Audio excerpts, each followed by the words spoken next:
Well, it looks like Iraq has given up on trying to expel U.S. troops from their country. In the wake of the Soleimani assassination, which of course was not approved by the Iraqi government, the Parliament of Iraq voted 170 to 0 to expel U.S. troops from their country. Now, that was you could say definitely well, in American terms, a party line vote. It was more of a faction line vote, I guess you could say, because there are multiple parties in Iraq. But pretty much, from what I understand, the Sunni and the Sunni and the Kurdish MPs, Sunni Arab and Kurdish, which Kurdish MPs are mostly Sunnis, I believe. They all boycotted this vote, so perhaps they would have voted against it had they been there, but they were boycotting it. So it was a unanimous vote in favor of expelling U.S. troops from the country. And the vote really, had two symbolic meanings behind it. The first was that they rejected the U.S. assassinating Soleimani, at the Baghdad airport as a blatant violation of Iraqi sovereignty, because they had no permission from the government to do that. There's no agreement between Iraq and the U.S. that says the U.S. is allowed to assassinate foreign dignitaries in their country. And their second point in voting to expel U.S. troops is that, of course, these are the Shia MPs.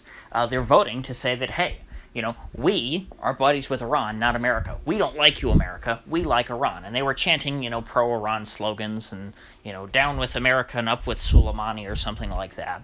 And because they really did view this guy as a great ally. And, of course, Soleimani, let's not mince words here, was a great ally to the U.S. for many years. Because they were allied with one another in the fight against all of the Sunni insurgents in Iraq from the time that the U.S. invaded, the beginning of the Sunni insurgency back then, and then, in more recent years in the fight against ISIS. Sunni radicals are always going to be the enemy of Iran.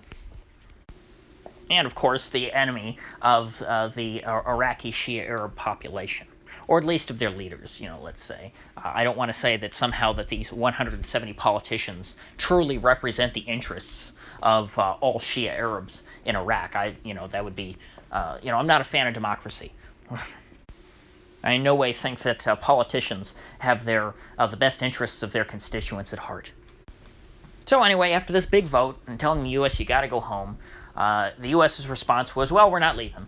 And now the Iraqi PM, he tried for a couple weeks and said, no, you're going to leave because this is our country and we told you you're not allowed to be here anymore. Well, he's pretty much given up now. And he says, okay, I guess I'm not going to kick the U.S. out. We'll see what the next prime minister says about it, which is a pretty big reversal from, hey, this was a blatant violation of our sovereignty and we got to get these guys out of here because they have no respect for us and, we're our own country. We run our government. Nobody else does. We're in charge here to, whatever.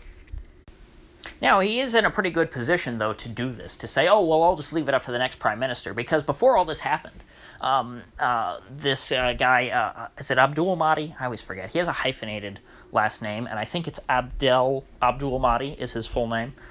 Anyway, I'll just call him Mahdi. Mahdi had already resigned as prime minister prior to all of this happening, so he kind of is in a good position to pass the buck on to the next guy, because he was like, hey, I've already got one foot out the door. I'm not in a good position to do this. This is something very important. It should be decided by someone who, is elected and actually has a mandate from the populace, and the people already decided they don't like me anyway because there were these big riots against me, and I had a very brutal crackdown, and it didn't go so well for me. And of course, that was actually, it's kind of interesting to bring in. I believe Soleimani had a hand both in the crackdown on the protesters in Iraq and Iran. And of course, in Iran, he famously, well, I don't know, I guess it's not that famous. He didn't handle it very well, apparently. Did not look good for the Iranian government. It was way too brutal, and he made a lot of people not too happy with him. And apparently, if I am correct in remembering that he was involved in the crackdown in Iraq, he also didn't handle that well. And Mahdi was very upset, reportedly, with the Iranians, who advised him to say, hey, you should just, have a brutal crackdown on this like we're doing, and that's the best course of action here. Because if you let this get out of hand, well, then you're going to lead to being overthrown. And so Mahdi followed that advice, and he inflamed the protests that got even worse, and he ended up having to resign anyway. And so now, apparently, it's going to be his replacement's job to try and kick the U.S. out of Iraq. Well, when is a replacement of his going to be? Going to be coming around? Well, it'd be after the next election. And we have no election date announced yet because, of course, it's a parliamentary system. It's not like they have, elections on a fixed time. If the prime minister resigns, he's supposed to call for new elections to replace him, and to elect a new parliament. But apparently, as a part of the concessions made to the protest movement, they are supposed to reform the election laws before there's a new election. Because the idea is that, I guess, of the protesters is that the way that elections are held currently are not good, and that leads to some kind of corruption. Who knows? I don't know enough about it, how internal Iraqi elections work. Maybe true, maybe not be true. But anyway, they're supposed to reform that law long before they have another election and a replacement for Mahdi is selected. So in other words, the U.S. presence in Iraq is going to continue indefinitely because that's so far down the road when there's going to be a new prime minister. And that's assuming that, the new prime minister who gets in is going to be gung-ho and his first priority is going to be trying to kick out the U.S. By then, a lot of this anger at the U.S. will have tampered down, will have subsided. And the guy will probably have other priorities. And who knows, considering that this protest movement against Mahdi was supposedly supported by the U.S. to some degree, at least the U.S. was happy about it. They didn't do anything to try and help Mahdi and to stop these protesters. Mahdi had to go to Iran and try and get them to help him stop the protest movement. Perhaps the elections, in the wake of these protests that were supported by the U.S., will lead to the election of a new government that is more pro-American, perhaps, than the current one. And America's been counting on that for a long time. They keep thinking that, hey, if we keep trying to dump money and stuff and resources into Iraq, eventually, we'll be able to buy some politicians that like us. And remarkably, that strategy has failed over the past few years. Because of the Shia majority, generally speaking, even if you get someone in power who likes America nominally and is okay with America, they're going to like Iran more because they just have more in common with them culturally and historically. And no matter what, America is always kind of going to be the outsiders in Iraq because Iran is their next door neighbor. And as I've said many, many times, the folks who are running the Iraqi government, the major players, the big parties in Iraq, were all in exile in Iran because during the Iran-Iraq war, they sided with Iran over Saddam Hussein. So even if this gets delayed, this whole, trying to push the U.S. out, all of this gets delayed until the next PM, the next prime minister may very well still think that the U.S. needs to go. But as I've said in the past, I don't think Iraq has the power to do that. So I think that it'll lead to perhaps more conflict between the U.S. and Iraq. Not like a war or anything, but this is something that I think is going to keep bubbling up in the future. Now, if I could step back a little bit and wonder about why exactly the PM all of a sudden, went from being real hard on, hey, let's get the U.S. out, to all of a sudden saying, well, I'll leave it up to the next guy. I'm going to back down now.